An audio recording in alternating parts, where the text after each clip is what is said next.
Trump మాటలు బట్టి చూస్తే యుద్ధం ఒక నెల రోజుల కంటే ఎక్కువే కొనసాగే అవకాశాలు అయితే కనిపిస్తున్నాయి. ఎలాగో నిండా మునిగిపోయాము, యుద్ధంలో దిగిపోయాం. ఇప్పటికిప్పుడు యుద్ధం ఆపేసినా ఇరాన్ తేరుకోవడానికి 10 సంవత్సరాల సమయం పడుతుంది. కానీ మా దళాల గట్టి దెబ్బలే కొట్టాయి కానీ ఇరాన్కి అది సరిపోదు. ఇరాన్ ఇంకెప్పటికీ కూడా అణ్వాయుధాలు తయారు చేసుకోకూడదు. మళ్ళీ అమెరికాకి మరొక అధ్యక్షుడు వచ్చి ఇరాన్ ఎదుర్కోవాల్సినటువంటి అవసరం రాకుండా గట్టి దెబ్బ కొడతాం. ఆ గట్టి దెబ్బ ఎలా ఉంటుందంటే ఇక ఎప్పటికీ ఇరాన్తో మేము యుద్ధం చేయాల్సిన అవసరం రాదు. పశ్చిమాసియాలో ఏ ఉద్రిక్తత సమస్యలు రాకుండా ఇరాన్ని అణచవేస్తాం.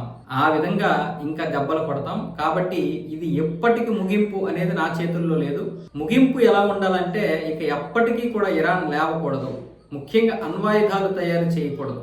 యురేనియం మాత్రమే తీసుకోవడం కాదు, ఇంకెప్పటికీ అది యురేనియం కానీ ప్లూటోనియం కానీ సంపాదించుకోకూడదు.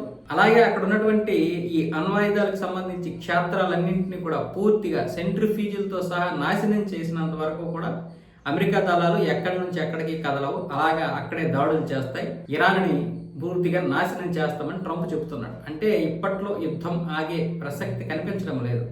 అంటే మరొక 3 వారాలు మరొక 4 వారాలు కూడా కొనసాగే అవకాశాలు ఉన్నాయి. అలాగే జరిగితే కనుక క్రూడ్ ఆయిల్ ధరలు విపరీతంగా పెరిగిపోతాయి.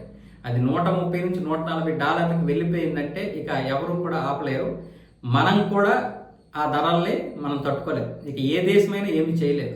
గ్యాస్ కూడా ఇబ్బందికరమైనటువంటి పరిస్థితుల్లోకి వచ్చేస్తుంది. దీనికి ప్రత్యామ్నాయంగా ఇప్పటి నుంచి ఏదైనా మనం చూసుకోవాలి. యుద్ధం ఆగిందనుకోండి తప్పేమీ లేదు, మంచిగానే ఉంటుంది. కానీ యుద్ధం కొనసాగితే దానికి ఏం చేయాలనేది ఇప్పటి నుంచే మనము ఆలోచించుకొని చూసుకోండి. అంటే బొగ్గు పొయ్యిలు ఉంటాయి.